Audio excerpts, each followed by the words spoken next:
So what is the difference between me or anyone here, the difference between you and one of the beggars on the street? What is the difference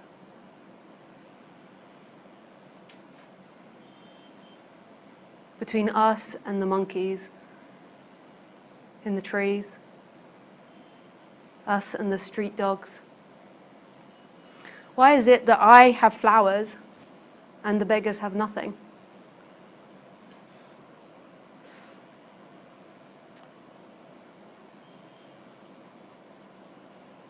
Or maybe they have some things. If this is a world of one, then it's the same energy looking through everybody's eyes.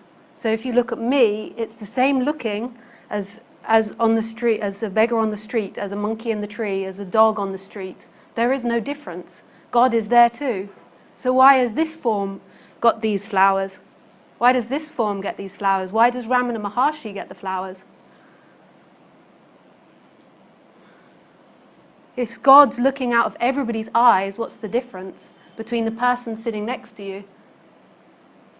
God is everywhere, in everything, is everything. And that's the true non-dual message. The mind separates and says, this one is better than this one is higher than this one. That's to do with the mind. That's not to do with non-duality. Non-duality is remembering the freedom that is everywhere, in everything. I heard this beautiful quote once, which is so touching, and I can't remember what teacher or what speaker it was, but they said, when I have done my job well, or it's something along the lines of this, when I've done my job well, the student or the person I'm speaking with will no longer see me as higher, will no longer regard me as anything, and will not say thank you for what I have given. They will just walk away. I remember reading that and just cried at how beautiful that was. Because that's the truth of it. It's only the mind that divides. It's only the mind that puts higher and lower. God can't. That which is looking can't. It can't think. It can't feel. It can't do anything. It creates all these forms to do that. And then it plays all these games in these forms. But who you truly are, presence, which is looking now, that which is experiencing this, isn't a thing. So it can't think anything. It uses forms to think.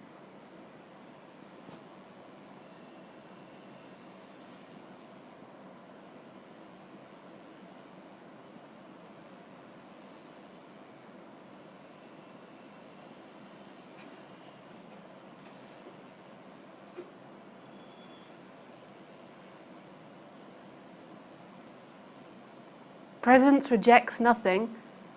And I'm not telling you to do this on the human form, but I'm saying this as the absolute. Presence rejects nothing. The true nature here takes nothing, rejects nothing. You could say it gives everything because it's the creator of all, but takes nothing. It is not greedy, it is not selfish, it is not generous. It is presence. It is the knowing here, which isn't a form. So you look at me and you think you're looking at me and you're looking at someone, but that's not true. There is looking, and then there is a looking through an instrument which interprets, so the body-mind which interprets, I'm someone, she is someone else. And then it tries to find its position in relationship to that someone else. That's part of what the mind does. So it says, am I lower or higher than her? If you're lower, normally then you give reverence. If you're higher, then you don't want the lower to take your energy.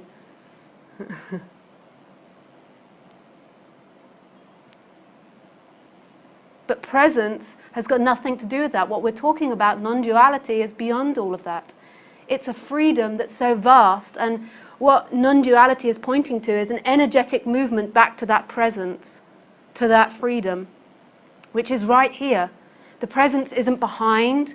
It's not the observer behind. It observes, but it's not this observer behind. Presence is everywhere.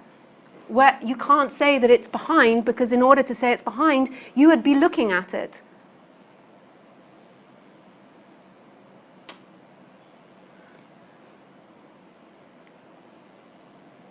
There would be a divide. The knowing is in all things. So now the wall is known. The seat is known. My voice is known. The flowers are known instantaneously. There is no separation from them. They are known. The taste of this is known. It's free. The knowing is free.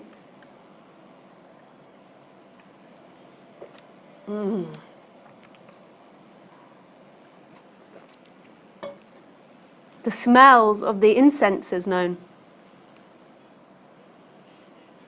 The feeling of the butt on seat is known. It's known, and that's who you are. It's never born or dies. The form comes and goes. Things come and go. And the job of this, the awakening is this, is finding that love, finding that presence in a world that's always moving. Isn't it amazing? So the only place it could be is right here in the knowing. That's the only thing that never moves. You never lose the presence. This is always known. This always is. But all forms come and go.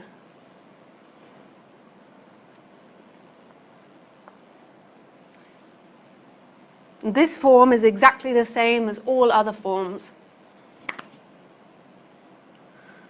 And the dog, the manky dog on the street is exactly the same. The monkeys in the trees are exactly the same. They're all dead matter with presence, with God looking through. They are not alive. This body is not alive. You look at me and think I'm alive, but I'm not. There is nobody that's alive, yet there is presence that knows everything. There is God that knows everything. This is God's dream, looking through all these vessels. But don't take this on in the human form. Hear this beyond the human form. If the human form, the personality tries to become non-dual, it will be a bit messed up. For the personality is the personality structure has a certain way of being, but it's not. That personality structure will change with this realization and with the waking up process, but that's not the thing that wakes up. The person isn't the thing that wakes up. If it was a thing, then this wouldn't be freedom. This wouldn't be non-duality if it was a thing that woke up. This is nothing that remembers itself, not a thing. If it's a thing, then it's a world of duality. If there is something that gets enlightened, then it's a world of duality, because there is something which gets something.